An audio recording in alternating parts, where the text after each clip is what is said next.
Hello, welcome pen friends. My name is Chris and I'm back with ink number 6 from the Ink Flight 24. This is the January 2019 ink flight. So we're doing, this is the, now it's, people pronounce it different. I thought maybe it was Taccia, but I've been told it might be Taccia. So one or the other, it's the, we'll call it Taccia today, the Ink Flight 24, and it's Murasaki purple. So, wow, have I been having fun with this. As you can imagine, because it's one of my favorite colors. So it's going to be hard for me to be real objective, but I'll try. So, here we go. Let's try first to put it in the bath test. These have been really interesting how they come out, so we'll let that happen. We can get it covered up. Ever since my accident, water flood, I haven't been very eager to put too much water in there. There, okay, there's that one. Now, this is the last one. This is the blue-black. Let me put it side by side with its, right here, the blue-black one. And, it, you know, it retained a readability, but it sure did blur, and it kind of dissipated that ink all throughout the paper. So, and this is Rhodia 90-gram paper, lined paper on kind of an ivory color. So all right, let's let that go and we'll get right into the Rhodia Gold book here, which we are really filling up fast for this ink flight. We've got only one more that like siren red that's last, so that's the next one, but we're filling our spread up here and our pages. Okay, so here we go. Just like all the rest, this has flowed so nicely and it's just so beautiful. At first I thought, well, this is purple and I've got a lot of purples, but wait till you see the comparisons. It did kind of surprise me. I actually thought that Rohr & Klinger Cassia was going to be real close to it, and I didn't really find that to be the case at all. So, I mean, I find this one brighter. Again, it's available at Anderson Pens and Pen Chalet and Vaness. And so there's all kinds of options here in the U.S. Here it is on the Tomoe River paper. It's got kind of an edging to it, but, you know, it just basically, whoops, oh, I want it to be focused. In my opinion, it's just this bright, beautiful purple. And it looked good in both nibs, the broad nib and the Lamy fine nib. But we're going to see that even more throughout the rest of the paper samples. So let's just jump in. Okay. In the Cafe Note with by Nanami Paper Company with Tomoe River paper, we have it on the left in the broad nib and on the right in the Lamy fine nib. And I was just super happy with how that, you know, how that holds up and looks. And, you know, it doesn't become what I would call black at all. Even through the camera, you know, it's darkening it some, but it really looks nice and purpley to me, and it's so pleasing as a purple lover. So so that's how it came out on this paper. Very, very nice. I have it, let's see, tagged. Oh, I guess I was for myself comparing it to Lamy Violet, and I'm not sure why, because it's quite different. You really are looking at more of a true purple with the Murasaki. So there we have that one. And I think this is going to be interesting to you. This is on the little Nemesine notebook. It gave that chance to see it with its lighter shade and its darker all in one place, kind of. And I like how that looks. And then I did put it in the Moon Man Mini like I have been all along. And I'll tell you, it's going to be a real challenge because I don't want to clean it out of the Lamy to do the next ink review, but I don't have another Lamy fine nib, so oh, I'm gonna be disappointed when I have to clean that out, and then I'm gonna want to put the purple back in. So, but I'm looking at taking care of that because I'd really like one more Lamy fine nib to be able to use. So I'm gonna see what I can do. So here you have it. Now it did look a little dark, but keep in mind that was a glass nib, and so when this is the beginning of the fill, so it kind of gradually gets a little bit more purpley and a little less of the dark because of it being a dip pen. But I really liked seeing it over here, how it shows that color. And delightful that we have decent lighting today, thank goodness. Okay, let's get on to the paper samples. On Tomoe River 52 gram white, this is the white version of it, the A4. Lovely, just like always. It flows so well, and it doesn't bother me at all to switch the gears down into a fine nib, which I'm not a fine nib person.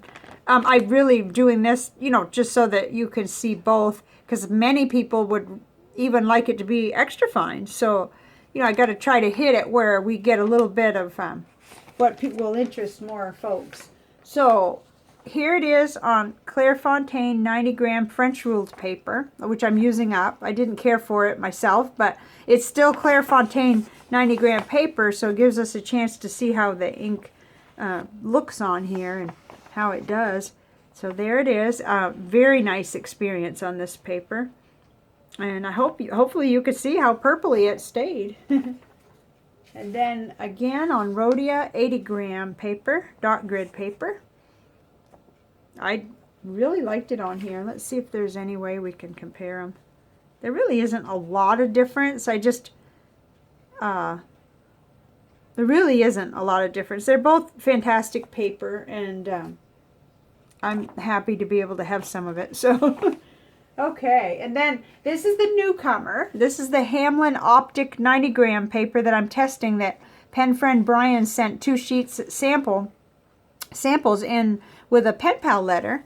So that's fun to be able to see how it works and looks on here. Okay, now that's interesting. Of course, that went on real heavy, but let's compare that to the Clairefontaine 90 gram. Okay, we had just a little bit on the back of this is the Clairefontaine one. So it does want to bleed through if you lay it on like, you know, like you're spraying it with a water hose, I guess. So that, you know, but that's not fair to the paper. But okay, let's check the Rhodia. Didn't do that with the Rhodia, but it could have been a lighter hand. I could have painted the ink on differently with that one. You know, there is human a human element in some of this. It's never going to be exact. So, but I'm pleased with this paper, and you know, I liked the price. It was $6 something for a notebook, and so it kind of gives you another option. Okay, and then here's the Leuchtturm 1917 dot grid paper, which I love for my bullet journal. And that actually turned into my pen of the week for the journal, because I got a new washi not very long ago that's purple. This is the washi that I was talking about. It's so pretty, and it coordinated so well with this ink that I thought, oh, I've already got the Lamy fine nib all inked up, and it ended up being that I used this, and I used kind of a glitter gel pen on my header to put January whatever it was through February 3rd. So I'm using this in my bullet journal, and that's another reason why I'm going to have a really hard time unless I delay my red ink review. But that's just the, you know, trials and tribulations of a small-time YouTuber. You know, if you don't have, you know, I sometimes want several of the exact same pen so I can keep going and not have to clean this one out. But those are very small, insignificant problems. Okay, Office Depot College Ruled paper. It looked good on here. You know, I didn't lay the ink on to this one, and I realized it's just a habit I've been in of not torturing these two types of paper with that. I could do that, I guess, but there was absolutely no bleed through in the broad nib or the fine nib on the back of this. And this is what I consider a medium range price. It's not cheap paper, but it's over the counter. You can go into Office Depot and just buy it for under $5. So it's kind of nice to be able to have some papers like that, where you could just not be so fussy and worried about the cost. Okay, so here is what we have so far. Well, that's interesting. It's cleaning up quite a bit more than the other one did. You know, it's less resistant to the water. So let's just let it, I always let it go till after when I'm doing the cleanup. And let's look at our panel. Ooh, it's a pretty one today, because I love purple. I'm just going to admit it. Okay, so right in the middle is our ink of the day. Our, what did I say I was going to call it? Taccia Murasaki right there. And I got some surprises, you know, and I have some more. I'm going to show you some of my coloring purples because there's just so many, and I had to go ahead and sift through and put the ones I thought needed to be on here. And then later I wondered, why didn't I put this one or that one? But there's something about this one that's very unique to me. And that's not to say that, I mean, it came pretty close to Diamine Imperial Purple. And yet your, you know, the inner composition is different. Oh, I was supposed to show you this. Let's go ahead and do it. This was the chromatography, and I meant to show that earlier on. And that'll make even more sense when we start looking in the the art journal or the experiments with ink later. Okay, so I just thought this was great. It compares with somewhat with the Birmingham Andy Warhol Pop Art Purple, which is a nice bright purple. And yet it's got its own unique shade, which I just love. You know, I just love it. I put Robert Oster Deep Purple here because it just seems like a much more saturated purple, but along that same lines, you know.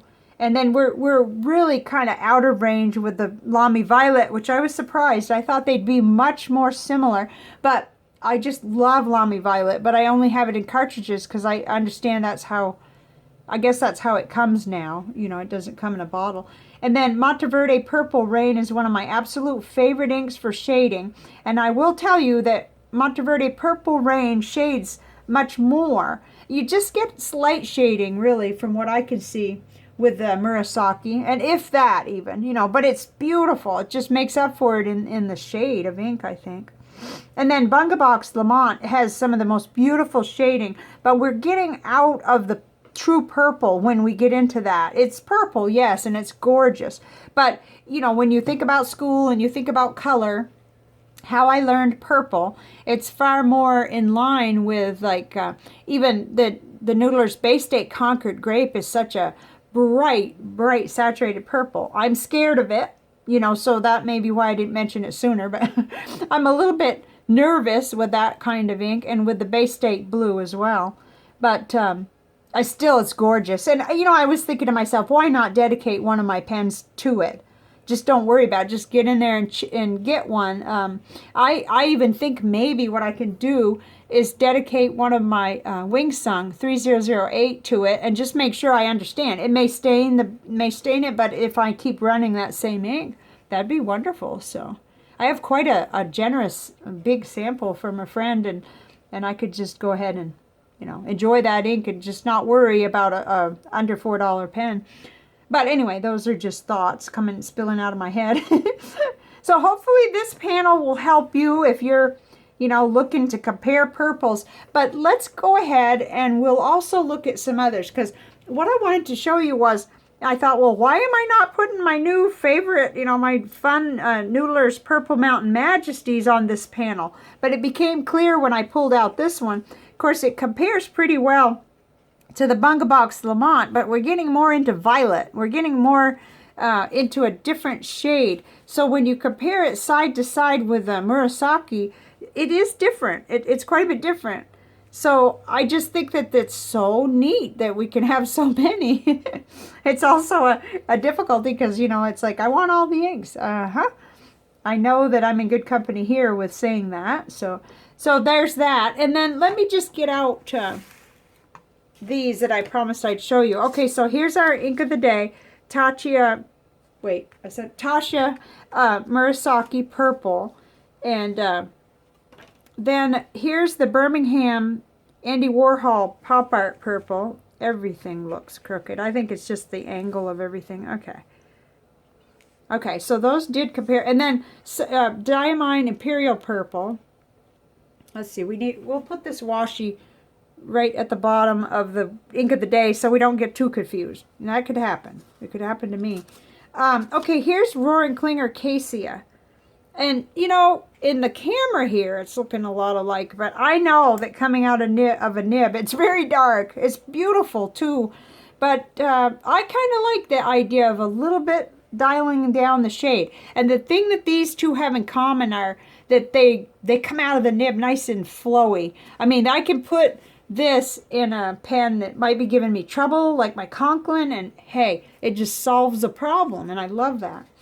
Okay, so Purple Mountain Majesties, we kind of established that's quite a ways away, you know, from the shades that we're looking at right now. It's maybe, let's put it beside Imperial Purple, because it's looking more like a cousin to that. And then, of course, Purple Rain, it's brighter. It's brighter and lighter, and that has its day, because I love it. It shades and everything.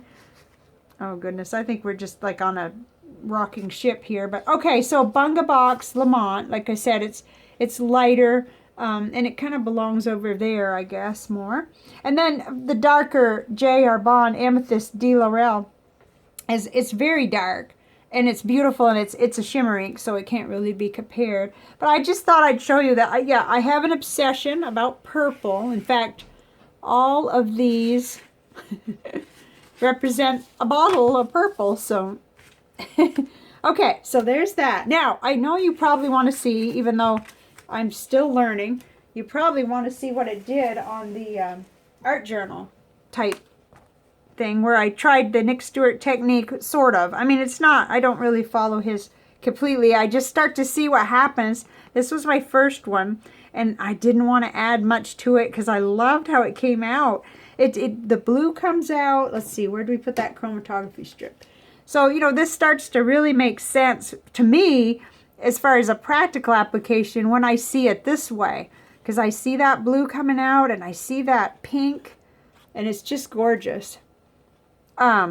Pretty soon I'm going to have a pink and an orange, a sample of Taccia ink. So we'll have some more reviews of this ink.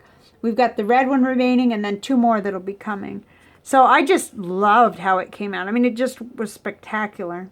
In fact, sorry that I got all that background distraction when I'm trying to show you this one. But then I did another one, and I tried to go ahead and add some stuff. And, you know, I wasn't quite as happy with it. Let's see. I was, frankly, more happy with just whatever happened, you know, because that's what I wanted to see. Not that I don't like this. And then this one, this is the old way that I used to do it in my visual journal, where I just blobbed down water, and then I just started with the paintbrush putting a little bit of ink here and there. And this, I could tell you, this is unique. It happened on a few different inks, but that was pretty special, I thought. So, you know, they don't all do that. Sometimes it's just one color. You don't get any contrast. You don't get any edging, you know. But with this one, excuse me, it was lots of fun. So I can't help it. I just get all excited about ink. I love colors, and especially purple and blue. Whoops. Okay, so as far as what's next, we all know that, okay, there with the glue stick, that what's next will be the final ink in the January ink flight, the ink flight number 24, which will be Aqua Red. And it's, you know, it's darn near as bright as it looks on the camera. Yeah, we're getting a fairly accurate look today. There's always slight differences when you are dealing with a camera and lighting. But this is next. And then beyond that, I'm so blessed I've gotten some more samples in from friends. And the interesting thing was that this one filled up. I mean, this just completely filled up with what I consider to be new samples. Well, and I've got that snorkel to try too. So that's in the category of next. That was the mystery ink. So I've got all of these samples, and I had to move into another little tub with the most recent ones that came from pen friend Marta, all the way from Poland. And it was neat because 2 of them were in these little sample tubes that had 2 mil. And this one is KWZ Honey. And then, let's see, there's KWZ Cappuccino. I love that brand. The ink is just really pleasing to me.